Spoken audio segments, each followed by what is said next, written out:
saying how pleased I am to actually be here at your National CSR Awards event.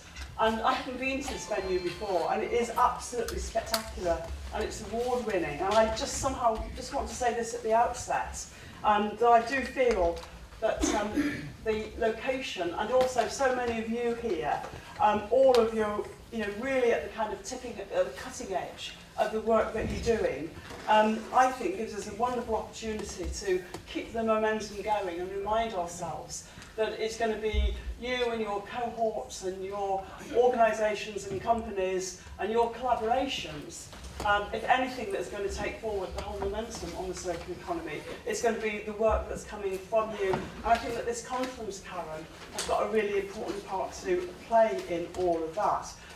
Because everybody here obviously is aspiring, creative, efficient, transformational. And you've got the values to actually put into practice the long-term objectives of what we need from the circular economy. I do just want to say the circular economy, when the Environmental Audit Subcommittee did its report, 2014, 2015, we subtitled it Ending the Throwaway Society. And I really feel, I don't know how much people agree with me, that we don't really have the language which gets people at a local level or at a corporate level or at an investment level really incentivised to deal with the circular economy. And somehow we do need to think about how we communicate and how we have the right language to express what is a really, really complex transition to go from a linear economy to a circular economy. So I hope perhaps we can touch on that a little bit. I'm pleased to be here as well, actually, Karen, because as the honorary chair of the Aldersgate Group, and by the way, there are many Aldersgate Group members who are reflected here in the audience this afternoon, we are a key group of businesses working for a sustainable economy. And one of the things that we've been particularly concentrating on is working through the Alliance for Circular Economy Solutions, ACES, to secure the European Union Circular Economic Package. And just seeing these forms on the table, yes and no, I thought for a moment that we were about to be into a European referendum debate, but I don't think that that's the intention of those cards there. But of course, the important point, I think, certainly for me, is how we actually make sure that this European package on the circular economy does go forward. And if I remind myself that the history of it is that on in December 2014, there were fears that it was going to be withdrawn, but that after much behind-the-scenes work, as Daniel, I can't pronounce his name, Calleca Crespo confirmed at a session that he had with the Aldersgate Group in February, the package is now in a draft form, and I think that it's really sending an important signal about Europe's objective of becoming a far more resource-efficient economy with significant environmental and economic benefits. And it's quite clear that if we can take this package forward, we're talking about net savings of over 600 billion, or 8% of annual turnover for business by 2030, and also a reduction of annual greenhouse gases by 2 to 4%. So the latest position on the programme is that the Dutch have been prioritising the circular economy during their presidency, and they're looking to the Malta presidency to take it further forward. And the Slovakians, who currently take over shortly, their 4 environmental priorities will include this alongside emissions trading, biodiversity and water when they take over in July. So I really just wanted to spell out the context in which this session is taking place. And I think that when we hear now from our panellists, who each in their own right demonstrate leadership through doing, how we challenge business as usual, how we actually make sure that the Paris Climate Change Treaty, and particularly the Sustainable Development Goal number 12, gives us the impetus to actually make a reality out of the circular economy. It's a good opportunity for a debate, a roundtable circular debate in the right language this afternoon. So I'm going to invite, first of all, Gavin Ellis, co-founder of Hubbub, who's very much at the grassroots and looking very much at behaviour change. And I thought it'd be right to start, if you like, in that organic way, and then turn to my good colleague, Jonathan Garrett, who is from Jaguar Land Rover, and who can talk about the way in which his company has actually transformed the way they look as how the car industry is going to be future ready. And then I thought that our final speaker, our third speaker, to kind of bring this round to where we need to be, is Professor Raimund Bleischwitz, who I'm sure you know is the Biliton Chair in Sustainable Global Resources at UCL. And I think that his research is very much at the cutting edge of where innovation, governance and policy instruments all come together. So with no further ado, I'll hand you over to Gavin. Gavin. Thank you, Joan. And hi, everybody. My name's Gavin Ellis from Hubbub. It's a pleasure to be here. So I'll tell you a little bit about Hubbub. We're a relatively new environmental charity. We set up about 2 years ago. Basically, our aim is to try to take a fresh approach to communicating sustainability issues, try to communicate them in a way that's upbeat and positive and aspirational for people, and trying to make it relevant and tangible for people's everyday lives. Don't know if we can get the first slide up there, please. Thanks. So, no? Nothing happened?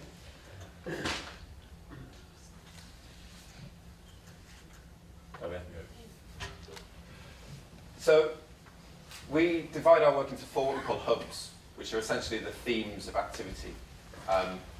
We don't talk about things like carbon footprint, waste, or indeed circular economy. We try to focus on things that people are passionate about, that they understand, that they come into contact with day to day.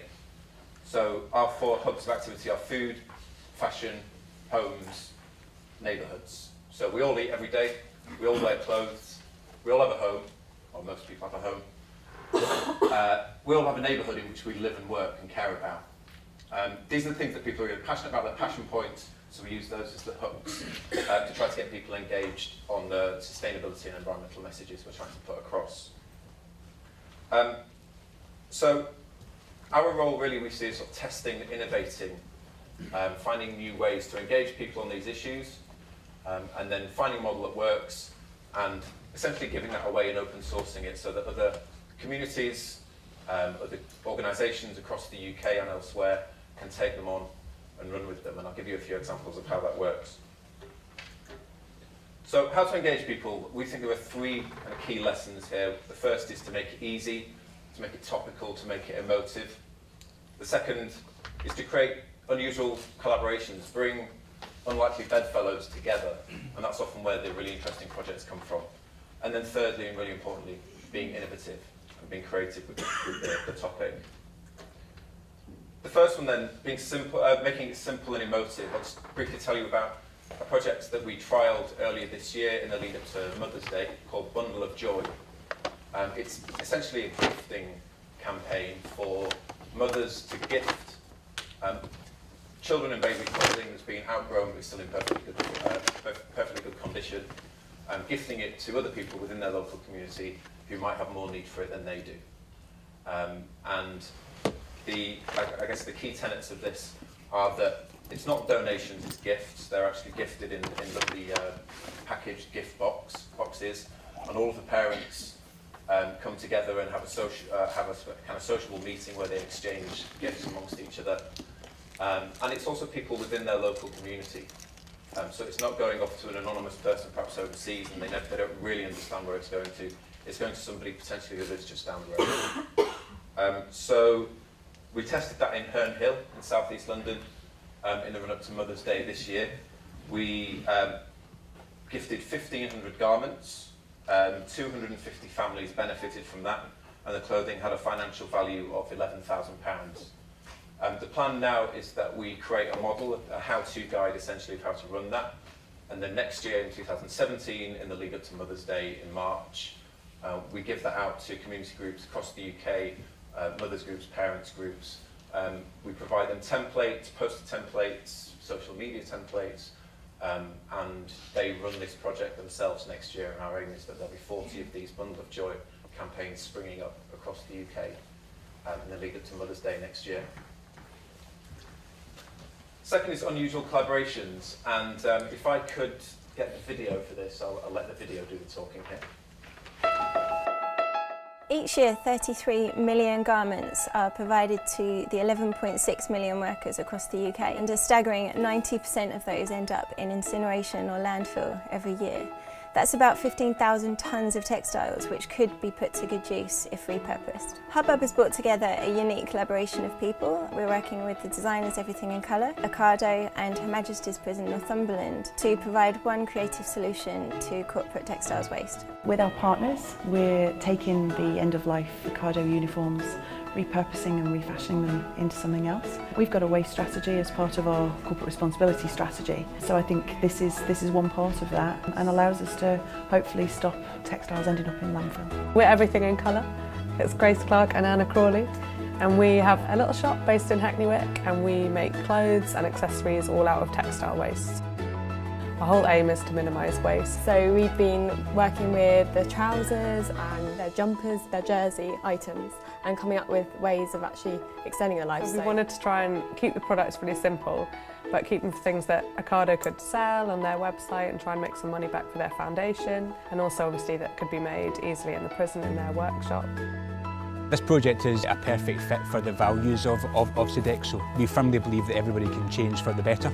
The skills that prisoners learn here go a long way towards helping them not to reoffend when they go back outside, which is part of the rehabilitation agenda that we work to. So things like teamwork, things like working with others, and the self-esteem that they get from doing a good day's work all play into that and are positive aspects of prison life. What we have here is something that contributes both in terms of reducing reoffending when people go back out, but also from the environmental aspects that go with that.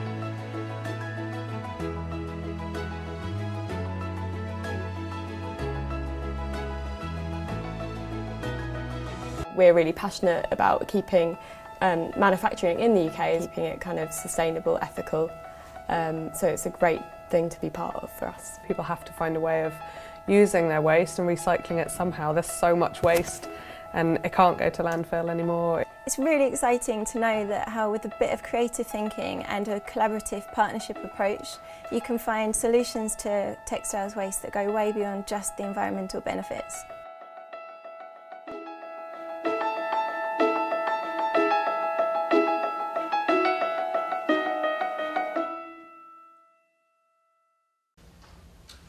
So, unusual collaborations, they don't come much more unusual than an environmental charity, a prison, a delivery retailer, and some designers in Hackney Wick. But it worked, and it was a great campaign to be involved in. And then the final one, I'll just quickly run through this. So, be innovative. This is a cigarette voting ashtray. It's called the ballot bin. The question there, if you can read it, it says, who is the best player in the world, Ronaldo or Messi? This went sort of viral last year when we put it on a street in Westminster, Villiers Street in Westminster. It was part of a wider programme of litter prevention interventions called Neat Streets, which reduced litter on that street by 26%.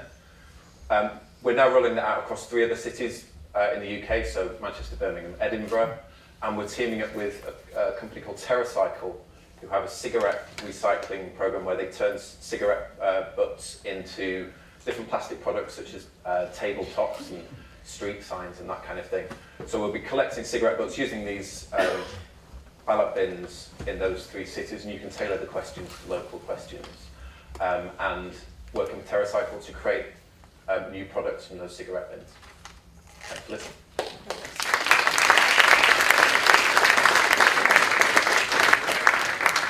Thank you, Joan. I've got no slides, so I'm very different here. I suppose I'm going to go for a very different angle to Gavin. I'm going to go from that local, really powerful stories there to a much bigger industrial footprint example. A little bit about Jaguar Land Rover, a bit about how the automotive sector is changing, and then an example of closed-loop circular economy thinking and how that's going to change in our sector. So a little bit about Jaguar Land Rover. They're owned by Tata, which is an Indian conglomerate. They acquired the company in 2008. In June 2008, along came the downturn in September that year, and the bottom of the market fell out of car making, certainly for premium manufacturers. Jaguar Land Rover lost £1 million every single day for just over a year. It nearly went to the wall, so it is a real example of a back from the brink story. Lots of investments gone in since then. The company's trebled its volume. We're now the UK's largest car manufacturer. So 1 in every 3 cars in this country is made in one of our 3 factories. 80% of that's exported.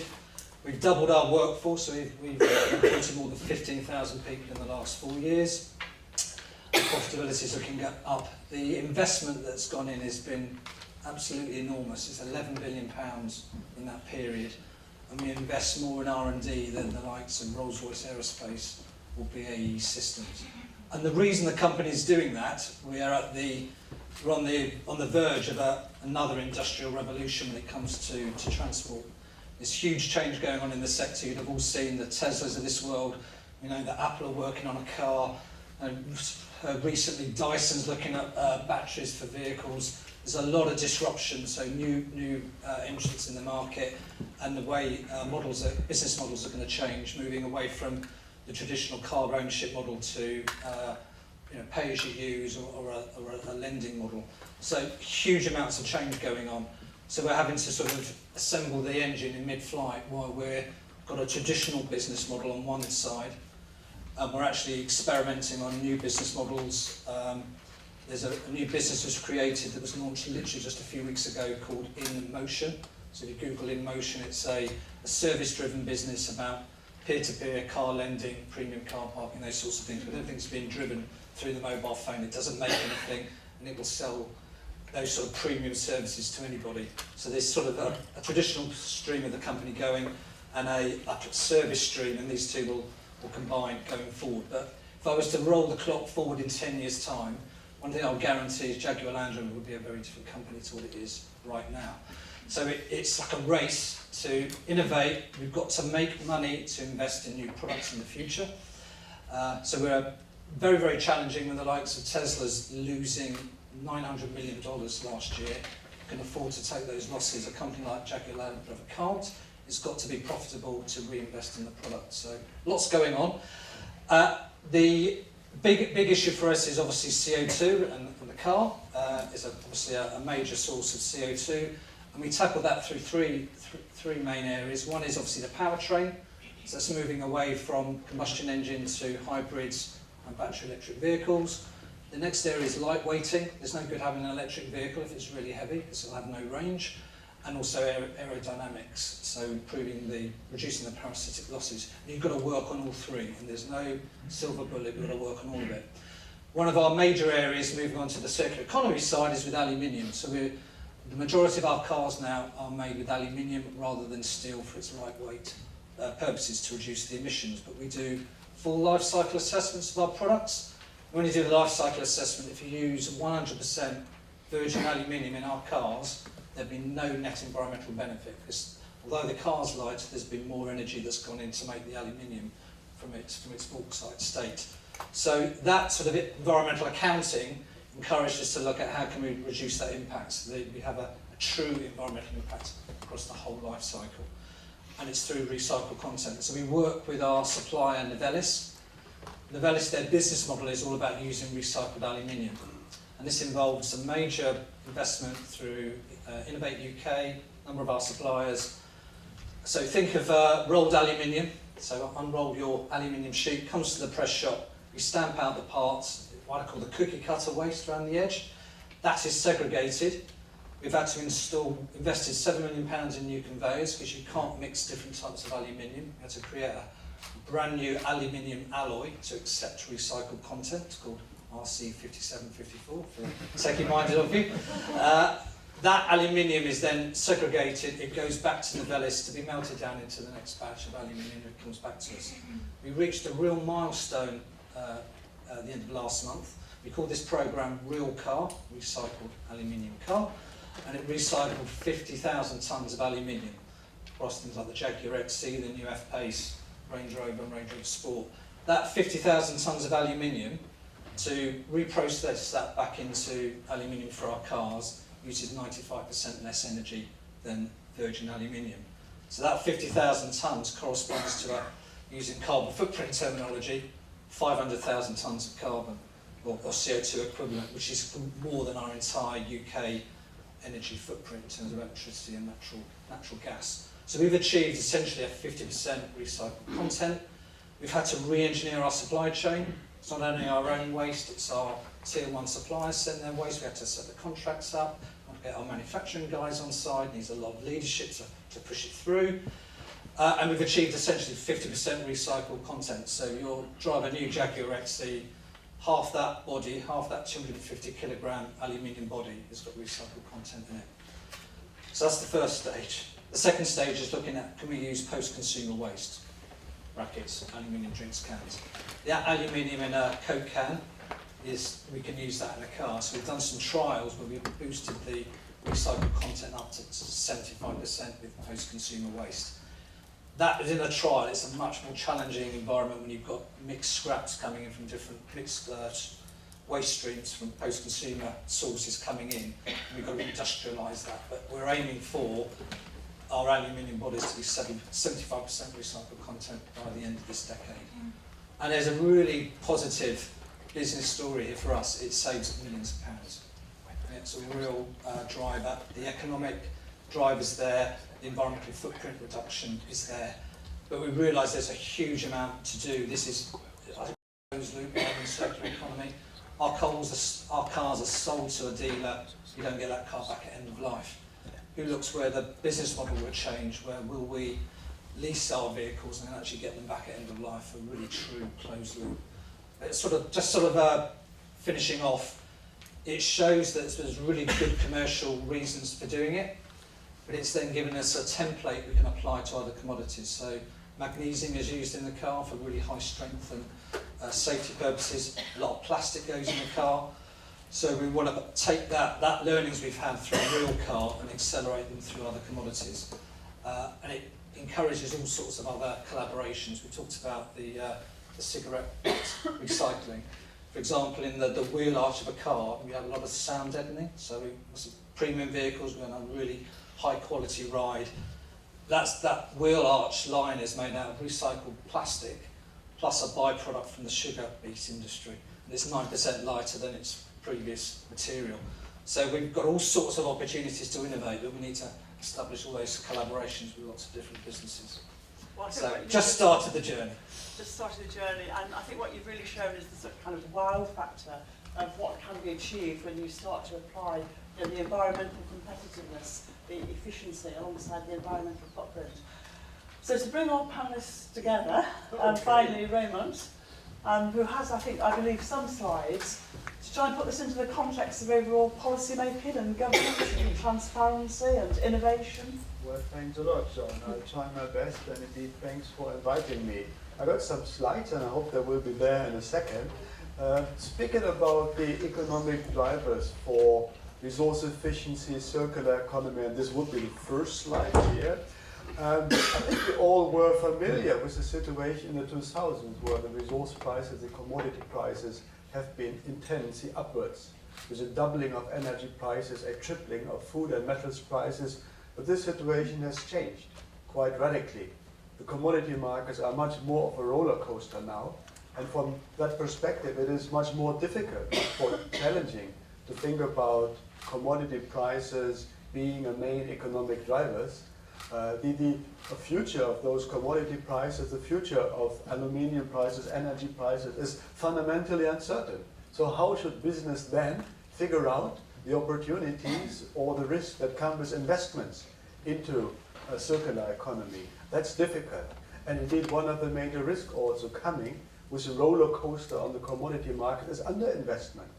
That it might well be that now we invest too little in those commodities to bring new supply on stream, with the result then that the prices may skyrocket in a few years. We just don't know.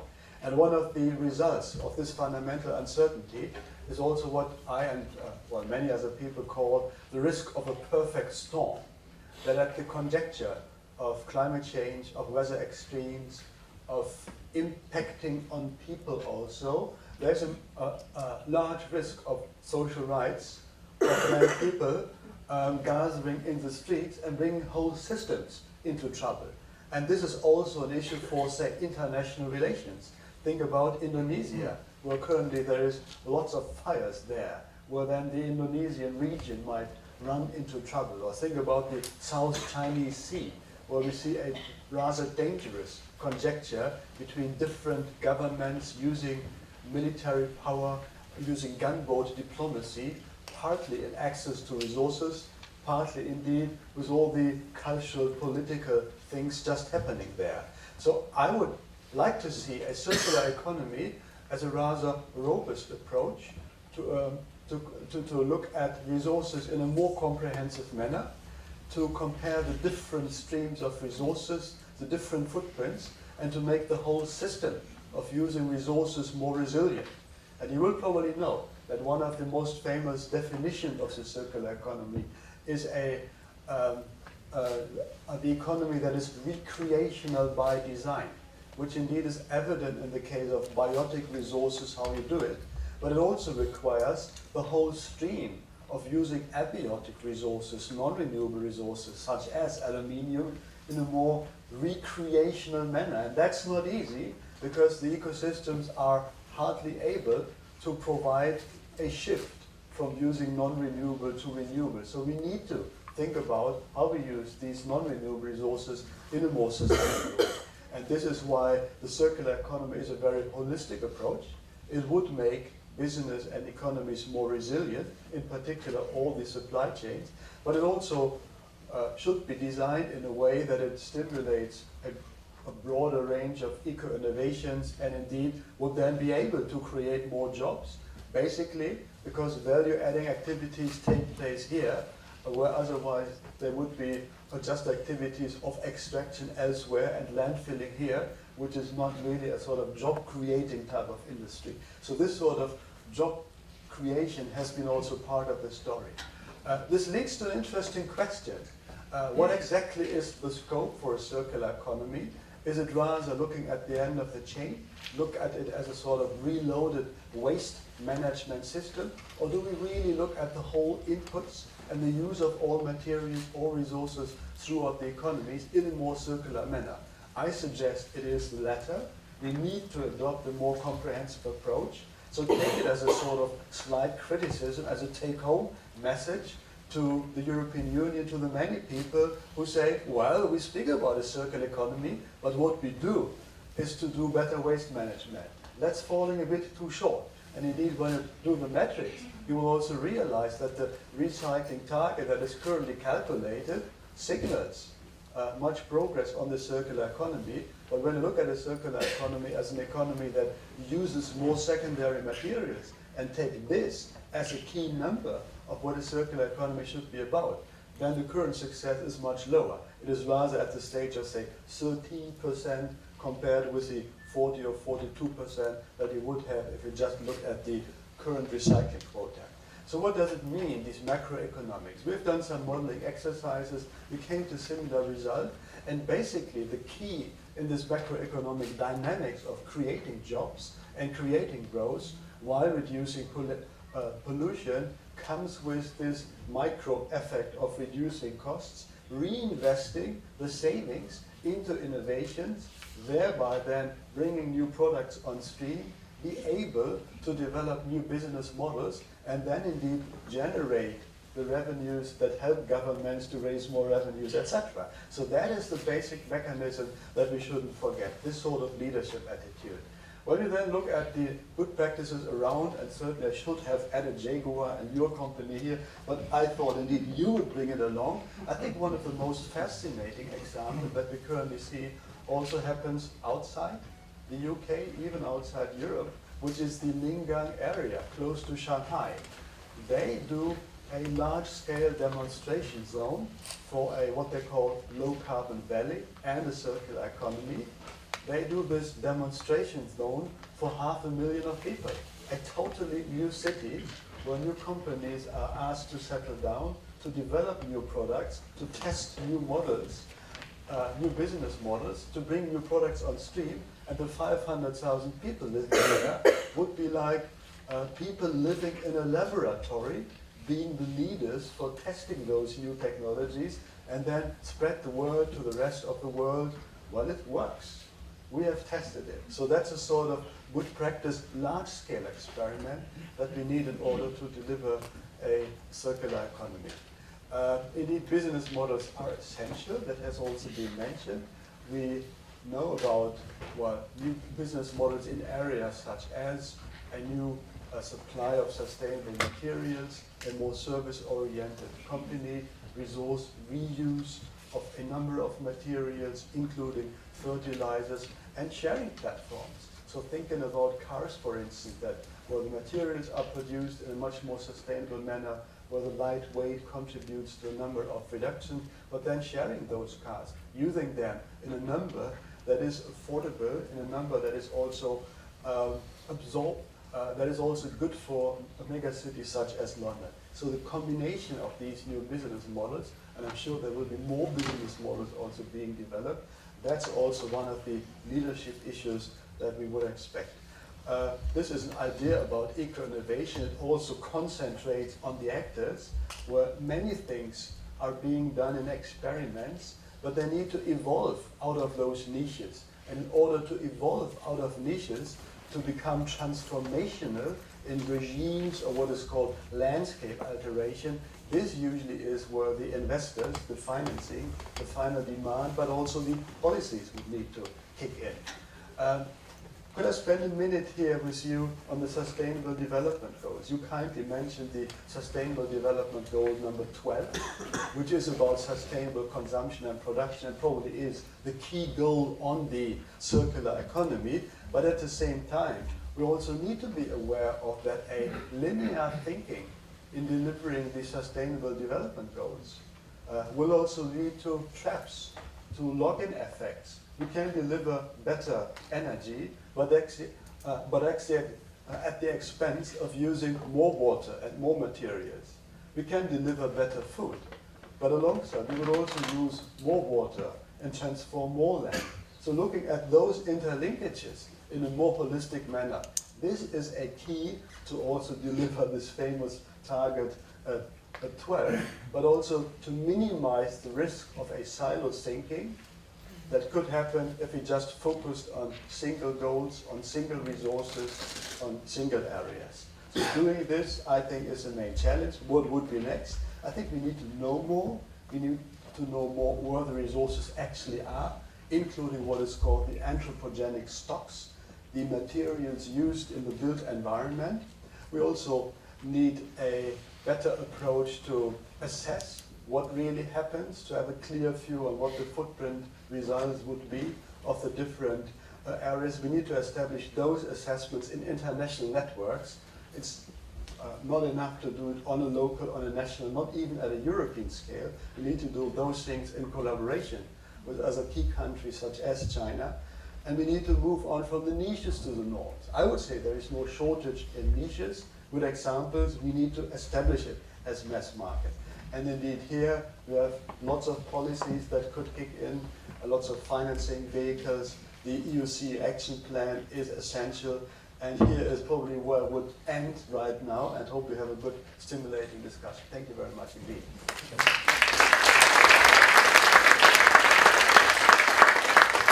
Thank you. Now we've got 10 minutes at least for a kind of very, very quick, speedy discussion. I think the real challenge is how do we mainstream all of this? How are we measuring? How are we innovating? Who's showing leadership? How can we support each other to do that? Who's collaborating, and how does that get reflected in government policy and in EU policy and some United Nations policy? So, could I have some indication of who would like to contribute to the debate, please? We've got 2 microphones. And therefore not something that you're immediately willing to share. And how do you see that moving on? And then I guess a slightly more client-facing question is, do the people buying your new cars know how much of them are already used cars? And does that worry them at all? Right, there's quite a lot there, and just because of the time, can you just pass the microphone to your colleague there. We'll perhaps take 3 quick questions and then come back with the answers. Yes. Yeah, just within the. Could you just say who you are, Yeah, please? sorry, my name is Sagar Samaria. So sustainability consulting. My question is within the framework of circular economy. You've got for these products like renewable energies, you've got up to 200 different types of minerals that go into solar panels and wind turbines. It's not just my tablet and my phone. And they are coming from conflict zones all across the world for our renewable energy industry. My question is that firstly, is that sustainable? And secondly, the question specifically is to the person from the Sustainable Research Institute for UCL to do with BHP Biliton, just repeating a question that's been put together by someone online, which is, should mining money fund sustainability research, i.e. UCL and BHP Biliton? Thank you. Okay, thank you. Well, 2 issues there. Do you want to respond first of all, Jonathan, to your collaborations? Yes. Thanks for the question, Hannah. I could just see you really looking at me. You're going to ask me a question. I would say in terms of the collaboration, you're right. I mean, we're in a very competitive industry, and everyone thinks you'll make premium vehicles, your profit margins are huge. They're not. Every penny counts. But in this area, we're particularly keen around aluminium. We've shared our aluminium technology with all of our competitors, Toyota, the German premiums, because we want that to go up in scale. We're the only company that we're really involved in that closed loop in the UK. We've got plants in other parts of the world. So this whole issue of infrastructure, we need to get more companies doing it. So, and we've opened our doors on that one. So I wouldn't say it is competitive really. We want more collaboration. The one about the customer, do they really mind? They want a premium vehicle. And I think part of when you buy a premium vehicle, inherent in that price is there's an expectation you're doing the right thing. They may not ask for, are they really going to buy a car that's 50% recycled content versus one that's 40%? Probably not. But we've got to think long term about how society changes. So the customer's a really tough one for us, because if we relied on everything being customer driven, we probably wouldn't, they weren't knocking on our doors saying, can you recycle your aluminium? We probably wouldn't have done it. We've got to think much longer term. So, and again, the customer is going to change over time. They will move into that service economy a lot more. We've got to keep constantly looking ahead and seeing how things are going to change. Because with a car, it takes 3 to 5 years when a car starts as a sketch, when it comes off the production line. So it is a super tanker of a company, and we can't just rely on when the customer suddenly decides they're going to change. We've got to be thinking ahead. Hopefully that answers your question. Took that second question seriously. Yeah. No, but there is the issue, isn't there, about how behaviour change and the consumer. It does become a two-way process. Raimund, do you want to just respond to the question about research? Well, one question has been about the use of minerals for renewable energy. That is indeed a critical issue, because renewable energies, and in particular the upscaling of renewable energies now, they require lots of minerals, partly also lots of water. We speak partly about so-called critical materials, which would be like platinum or rare earths, etc. But we also speak about mass materials, concrete under the ground, steel, copper, you name it. And doing all these production lines, all these supplies in a more sustainable manner, that's the key. So we should not overlook it. And indeed the sustainable sourcing from non-conflict regions is also one of the essential requirements for renewable energy companies and for policies supporting it. Just doing it here and ignoring that the minerals had to be produced somewhere else is not enough. It has been like the starting point. I guess the lesson has been learned. But establishing also assessment tools, like LCA type of tools, by which you can do a comprehensive assessment where exactly what type of transformation should take place and what environmental costs, that is the lesson that needs to be learned. On the issue of mining companies funding research, yes, UCL has a partnership agreement with BHP Biliton, with a charity foundation. The donation made by BHP Biliton is entirely free, and that was indeed essential for UCL to accept. So there is no agenda coming with it. If you allow, a sort of fewer mining companies per se. Any mining company is resource and energy intensive for sure, but most mining companies, and this includes BHP Biliton by the way, have a portfolio of different activities, some of which are critical, like fossil fuels. So there is a view that indeed any production of fossil fuels need to be aligned with a 2 °C target, but there's also the extraction and production of copper, of iron ore then being used in steel production, then going into wind energy. So we again have the issue. And I would say mining companies are at an interesting crossroads where they could shift in one or the other direction. And I very much hope that our research can contribute to make also mining companies more sustainable. Right, I'm going to, there's one question at the back and then there's one halfway up there. And I'm looking for guidance from Karen because I think I've got to bring this to an end at 20 past, that's right. But yes, the question at the top. Hi, my name is Peter and I'm from IKEA. Can you just speak up slightly, please? My name is Peter and I'm from IKEA. I just got a specific question for Gavin. First of all, I thoroughly admire the work of Hubbub in promoting sustainable living habits with the consumers, and it's definitely very important to promote it in an attractive, positive way, as consumers in general are more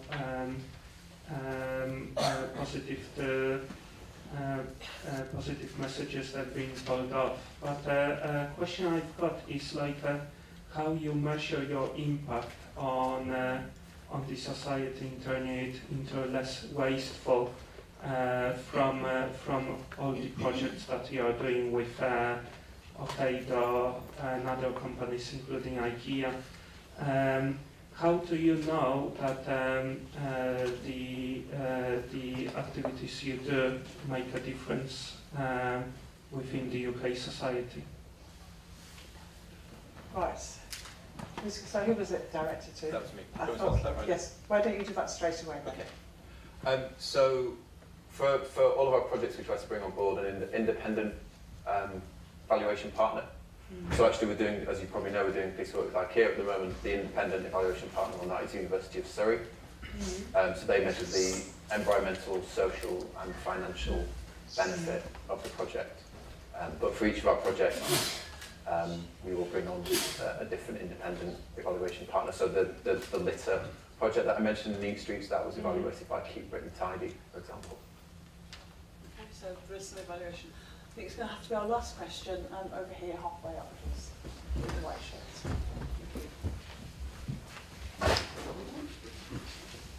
Thank you. Ben Gray from Cool Earth. Specific question for Jonathan Garrett. I'm interested to hear you talk about rolling forward 10 years and seeing what it looks like. I've got a very genuine question for you. Given the huge benefit you and your brand get from the natural capital around the image of the Jaguar, i.e. sleek, powerful and speed, what are you doing to protect the Jaguar and your brand from this threat to your business? Good question. If you go to been to Chester Zoo, there's a Jaguar in there. We had a global conservation partner called Born Free. Remember the film? So it's all about conservation in the wild. Part of their big cats includes Jaguars, so they are a specific partner that we work with. Right, well, I wonder if there's anybody wanting to have one final last question? Yes, just down here at the front. Thank you. Hi, I'm Maxim from London City Airport. This is the Jaguar Land Rover again, sorry. So, from my knowledge, the policy and regulations surrounding circular economy is a recycling target, which is a weight-based target. It's not based on quality. And do you believe that then creates a reverse incentive for companies or industry trying to implement the circular economy? And what can the EU or policymakers do to improve circular economy and improve the quality of materials? Good question. What do I say about time? If I just take the car, I'll talk about the car. The car's already inherently recyclable. It's made out of metal. one thing is about setting targets. My view about where Europe should go, it's about how you incentivise the innovation, because to me this is an innovation journey. If you have very blanket targets, it ends up sort of driving least cost compliance. And so for us, this is an innovation challenge. When there's a bigger, it's not for compliance reasons, it's for making your business more competitive, and there's other reasons, you tend to get bigger breakthroughs. So for me, it's how Europe can incentivise innovation, different partners to work together. So it probably needs some seed funding, it needs demonstration projects. I'm a real firm believer of pushing the innovation. But our strategy, call it our blueprint for lasting success, one of the passions it has in our strategy is around environmental innovation. That's all about pushing the boundaries. So legislation is one thing, but that's always about minimum. We want to push the boundaries and experiment more. Okay, so let's end it on that aspect of pushing the boundaries.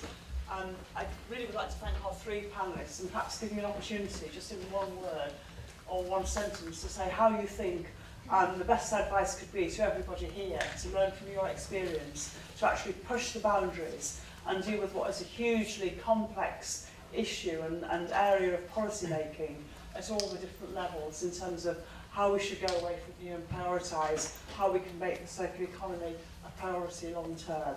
And I'll start with one sentence from you, please, Raimund. Thank you. I think it is essential to redesign our major products so that the key products that we have in place are not just better produced, but also totally different and are differently used. And establishing those new systems of design together with users, to me, that's one of the main challenges. And I speak here about, indeed, the automotive, the car, but also houses. So these would be two main categories. I may add food, but that's a bit more complex, so I'll leave it up to the others. 3 words, dare to try. Yeah, similar. I think a few people have mentioned this idea of living labs, and I think it's, starting small, test it, don't be afraid to fail, innovate, and then also just something around the use of language. I think you mentioned this at the start, Joan. Maybe actually we don't need to talk about circular economy or specifically talking about that issue. Talk about things that your audience wants to talk about, and sneak in your message. With the cigarette bin is a really good example. We didn't talk about litter, we talked about football, because that's what people wanted to talk about, and that's how we got them engaged. So I don't think you necessarily need to use that word circular economy. Okay, as anybody who knows me, if you get me talking about football, I could talk forever, so we won't go down that route. But please, thank you very much, everybody, and please go away with everything you can.